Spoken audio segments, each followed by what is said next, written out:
Bonjour Stéphanie Schuller. Bonjour Juan, bonjour à tous. Et spécialiste notamment de la situation en Haïti, on vous a donc demandé de nous rejoindre ce matin car Clément, qui est au Bénin à Parakou, a des questions justement sur Haïti. Bonjour Clément. Bonjour Juan. Soyez le bienvenu. Bonjour RFI. Nous vous écoutons avec Stéphanie Schuller. Oui, j'appelle en direct de Parakou au Bénin. Oui. Et j'ai une préoccupation. L'émissaire des États-Unis en Haïti a démissionné pour dénoncer l'expulsion des migrants haïtiens.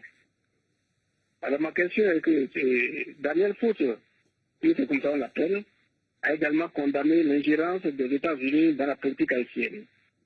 Sur quel fait appuie-t-il exactement? Oui, démission surprise, effectivement, de l'émissaire des États-Unis, nommé il y a seulement 2 mois, Stéphanie Schuller. La lettre de démission de l'émissaire spécial des États-Unis en Haïti a fait l'effet d'une bombe la semaine dernière. Oui, et pour cause, Juan, c'est la première fois qu'un haut fonctionnaire américain encore en service critique l'ingérence permanente des États-Unis en Haïti.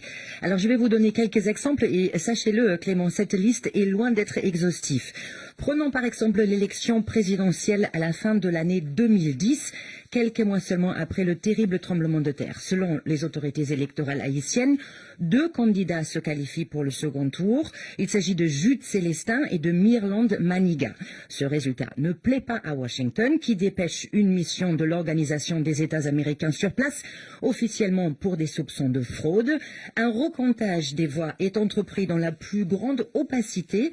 Au final, Jude Célestin est évincé du second tour au profit d'un certain chanteur dont vous connaissez très certainement le nom. Michel Martelly. Exactement, Michel Martelly. Et c'est lui qui emportera finalement la présidentielle, alors que initialement il n'était même pas au second tour. Et dans les années qui suivent, Stéphanie Schuller, les États-Unis soutiennent Michel Martelly coûte que coûte. Et ça, alors que le nouveau président haïtien ne respecte pas les échéances électorales, notamment, il remplace les maires dont le mandat est arrivé à terme par des agents intérimaires qu'il choisit lui-même. Et en janvier 2015, la crise institutionnelle monte encore d'un cran. Faute d'élections organisées à temps, les mandats des députés cette fois et de 2/3 des sénateurs touchent également à leur fin. Et là, nouvelle ingérence flagrante de Washington.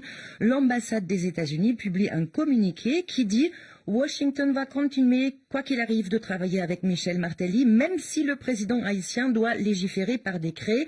C'est un affront énorme pour les élus qui, à ce moment-là, sont encore en poste. Et alors que les tractations de la dernière chance sont en cours au Parlement pour tenter de voter une prolongation éventuelle exceptionnelle de leur mandat et ainsi éviter la crise, l'ambassadrice personnellement des États-Unis s'invite au Parlement sans y être conviée. Ah oui. Je me souviens très bien de cette scène, j'y étais. C'était un scandale absolu et cela montre très bien que Washington ne porte pas la souveraineté d'Haïti en très haute estime. Est-ce qu'on imagine par exemple l'ambassadeur des États-Unis débarquer dans une session de l'Assemblée nationale à Paris? Oui, Non, bien évidemment. Non, Voilà. évidemment.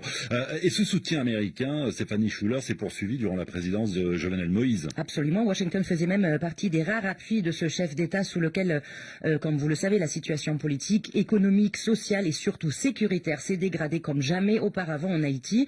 Après l'assassinat de Jovenel Moïse, c'est le Core Group, vous savez, ce groupe qui regroupe les pays, entre guillemets, amis d'Haïti, avec là encore à sa tête les États-Unis, qui a installé le Premier ministre Ariel Henry au pouvoir, alors que son prédécesseur, Claude Joseph, semble également tenir à ce poste.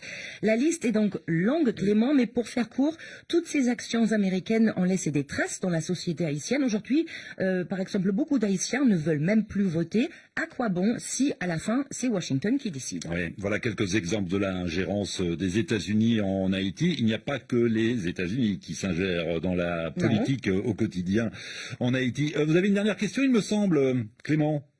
Oui, j'ai une dernière question, Juan. Washington a-t-elle réagi à cette démission? Y a-t-il eu des réactions aux États-Unis, Stéphanie? Alors pas pour l'instant, pas de grandes réactions pour ce que a fait en fait l'administration Biden, c'est de démolir l'image de ce diplomate Daniel Foot, pourtant assez chevronné. Mais c'est quand même aussi après le départ de cet émissaire que le président Biden a fait 2 annonces. Premièrement, l'utilisation des chevaux pour sécuriser la frontière américaine est suspendue jusqu'à nouvel ordre, et les gardes frontières responsables des violences contre les migrants haïtiens vont devoir payer pour leurs actes, mais pas encore d'annonce concrète et probablement il n'y en aura pas sur la politique américaine.